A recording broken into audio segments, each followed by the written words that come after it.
This is Examine Sport, a podcast of the sports ethicist. I am your host, Sean Klein. Each episode of Examine Sport focuses on a paper in the philosophy of sport literature. We look at classic discipline-defining articles, exciting newly published works, and dig deep for important but not as well-known papers. You can subscribe, comment, and find an archive of all shows, along with links and related information at sportsethicist.com. In this episode of Examine Sport, I look at Cesar, Torres, and Peter Hagar's article, The Desirability of the Season-Long Tournament, a Response to Finn. Published in the Journal of the Philosophy of Sport in 2011, this article, as the title suggests, is Torres and Hagar's response to Stephen Finn's In Defense of the Playoff System. That article was the focus of an earlier Examine Sport episode, and I encourage you to go and listen to that first. Now, while Finn defended a playoff system in their article, Torres and Hagar challenged that defense and offer arguments for the superiority of the season-long tournament model over the playoff system. So to start, we need to review the basics of Finn's argument for the playoff system. Finn uses Sigmund Lowland's distinction between structural and intentional goals of sport as the basis of his defense. The structural goal of sport is, as Lowland puts it, quote, to measure, compare, and rank two or more competitors according to athletic performance. This measurement and comparison seems to many to be the primary point, the core purpose of sport. Meanwhile, the intentional goals are, quote, multiplicity of personal reasons to partake in competitive sport. These might include skill, entertainment, health, political, or financial objectives, end quote. Now, Finn, with Lowland, argues that some kinds of intentional goals can sometimes override the structural goals. He says that the intentional goals of entertainment, drama, and otherwise meaningful experiences that playoffs can offer can and should be taken seriously. And sometimes the structural goal of accurate measurement of excellence should give way to these intentional goals. Torres and Hagar sum it up. Quote, Finn argues that the intentional goal of entertainment as manifested by athletes, spectators, and officials is not only worthy of consideration, but also legitimizes the choice of the playoff system. Now, part of Finn's case is that playoffs can offer superior narratives that offer more excitement and meaning for athletes and spectators.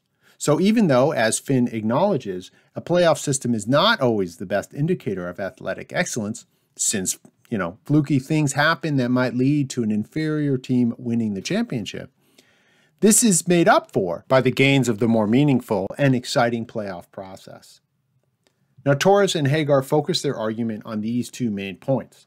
They reject that intentional goals can override structural goals, and they reject that the playoff system offers superior narratives and experiences. They acknowledge that intentional goals such as entertainment have a place in sport, but, quote, they are logically subjugated to the structural goal of sport and its internal goods of excellence.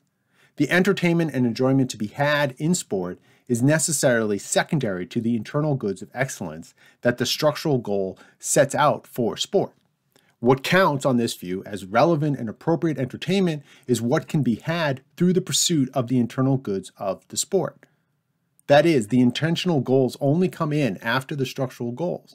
So the intentional goals cannot override the very goals that make them possible or give them meaning. Since playoffs, as Finn also acknowledges, can undermine structural goals, and since structural goals are logically superior to intentional goals, a playoff system necessarily undermines our best interpretation of sport. Playoffs on this view are inconsistent with the internal goods and excellences of sport at its best. Torres and Hagar conclude that the playoff system, quote, vitiates the measurement and comparison of athletic excellence to promote values such as drama, fun, and entertainment, which, as demonstrated previously, are logically dependent on the relevant internal goods of excellence in competitive sport. Torres and Hagar also challenge the other part of Finn's view that playoffs offer a superior sporting narrative or more meaningful sporting experience. Using rugby union as a case study, they point to evidence that playoffs lead to, quote, conservative, speculative, and negative play, end quote. They claim that rugby is at its best that it is more, quote, deeply entertaining, joyful, meaningful, and attractive when try scoring is sought and manifested, end quote. This kind of play was, according to their evidence, more common in the round-robin phase of the World Cup tournament, while in the knockout stage, try scoring was reduced, while penalty goal scoring increased. The shift to a playoff-like system seemed to move the game away from the kind of play that exemplified the core of the game. It not only sacrificed, then, the accurate measuring and comparing of the structural goal of sport, it also seemed to undermine the intentional goals of entertainment, joy, and meaning.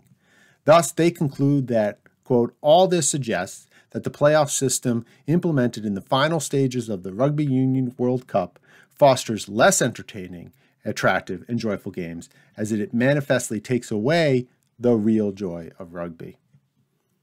Now, another line of argument against the playoff system that Torres and Hagar appeal to is that the playoffs lead to an undervaluing of the regular season, and in this way undermines the broad narrative of the sport.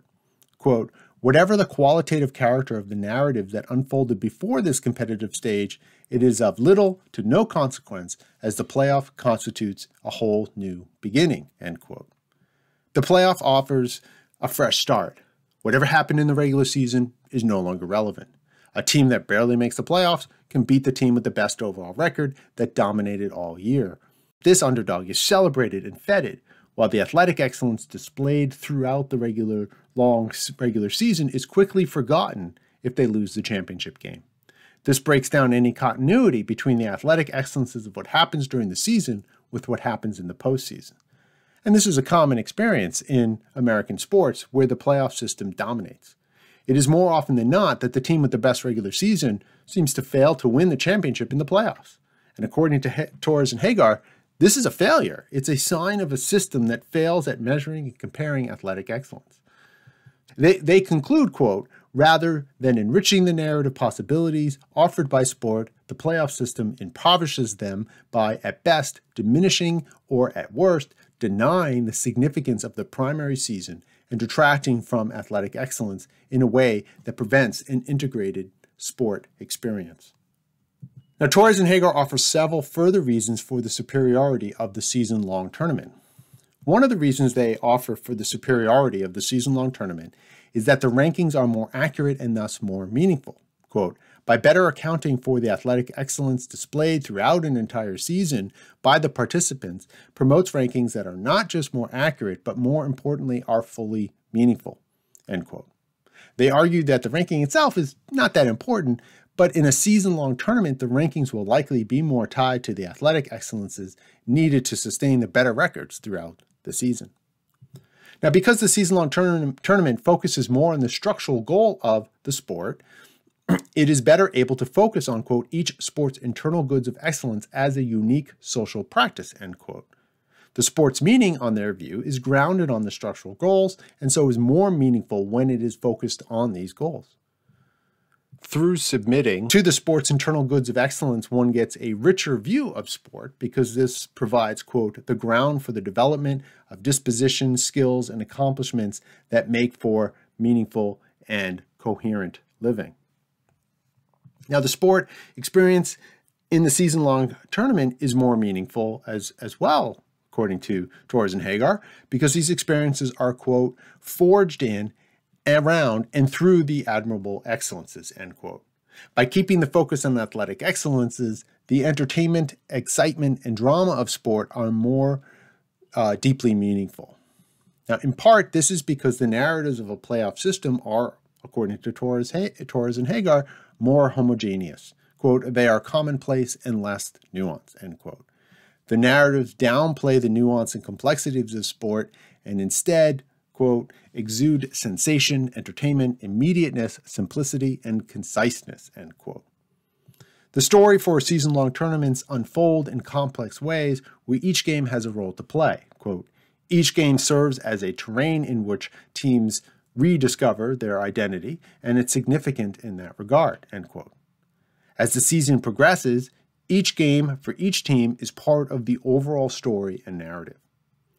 And this relates to this last reason for the superiority of the season-long tournament, The playoffs are fragmented and episodic. They are not connected to the regular season and often not connected to each other, each round starting anew. But the season-long tournament is a totality. Each game is connected and builds on the narrative of the season campaign. Now, Torres and Hagar argue that their account of competitive sport, quote, underlines both its internal goods of excellence and structural goal, thus rendering intentional goals contingent to them, end quote. The structural goals are paramount and the prime focus of the sport. In this account, quote, by fostering dedication to the structural goal of determining athletic superiority through the measurement and comparison of athletic excellence, provides the ground for meaningful and coherent living, end quote. In their view, their account is richer, deeper, and more integrated with the moral life because it is tied into excellence rather than mere entertainment and excitement. So they conclude, quote, the season-long system opens up possibilities for deeply significant experiences and narratives, both personally and public, because they are precisely forged in, around, and through athletic excellences rather than a yearning for entertainment. Thank you for listening to Examine Sport. You can subscribe, comment, and find an archive of all shows, along with links and related information at sportsethicist.com. Please also consider rating the show at Apple Podcasts, liking it on YouTube, and sharing on Facebook, Twitter, and elsewhere. You can email the show, sportsethicist@gmail.com.